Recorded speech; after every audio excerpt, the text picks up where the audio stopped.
या देशामध्ये प्रचंड मोठ्या प्रमाणामध्ये कुपोषणानं मुलं मरत असताना, कुपोषणानं लेकरं मरत असताना त्यांना गोमूत्र आणि शेण देताय तुम्ही, आणि गोहत्या केली म्हणून माणसांचे बळी घेताय.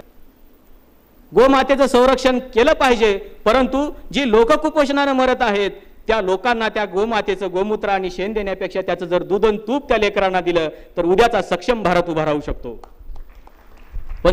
पण छत्रपती शिवाजी महाराजांनी अशा पद्धतीनं गो संरक्षण केलेलं नाही. छत्रपती शिवाजी महाराजांनी अगोदर माणसांचा विचार केलेला आहे. छत्रपती शिवाजी महाराजांचं प्राण्यावर खूप मोठं प्रेम होतं, नाही अशातला भाग नाही.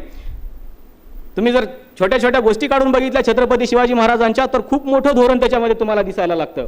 छत्रपती शिवाजी महाराज त्यांच्या सैन्याला काय सांगतायत की ज्यावेळेस दिवस मावळतो त्यावेळेस आपला प्रवास बंद करायचा. एखाद्या मोहिमेवर जर सैन्य जात असेल तर आपला प्रवास तिथं थांबवला पाहिजे. आपण का थांबवला पाहिजे? कारण घोड्याच्या टाचेखाली शेतकऱ्यांचं पीक येऊ शकतं आणि पिकांचं नुकसान होऊ शकतं. शेतकरी जर नापीक झाले तर मग मात्र त्या शेतकऱ्यांना वाचवायला आपल्याकडे तेवढी मोठी ताकद नाही, हे छत्रपती शिवाजी महाराजांना माहीत होतं. म्हणून तिथंच त्यांना थांबायला सांगायचे. थांबल्यानंतर छत्रपती शिवाजी महाराज त्यांना पुन्हा सूचना द्यायचे की तुम्ही जिथं थांबताय ना तिथं झोपत असताना दिवे मालवून झोपा. म्हणजे त्यावेळेस अशा काही लाईट्स नसायच्या, तेलाचे दिवे असायचे.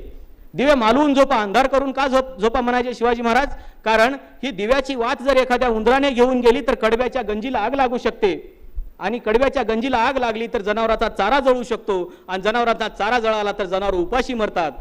म्हणून छत्रपती शिवाजी महाराज जनावरांची देखील काळजी घ्यायचे, शेतकऱ्यांची देखील काळजी घ्यायचे.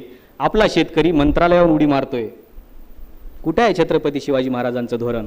कशा पद्धतीने तुम्ही ह्या राष्ट्राला देणार आहात त्याचा विचार आपण करत नाही.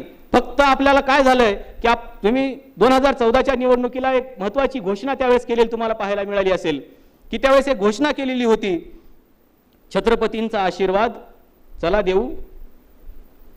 तुम्ही वाचलंय ते बरोबर. कुठे गेला छत्रपती शिवाजी महाराजांचा आशीर्वाद? दिला होता का नाही तुम्हाला?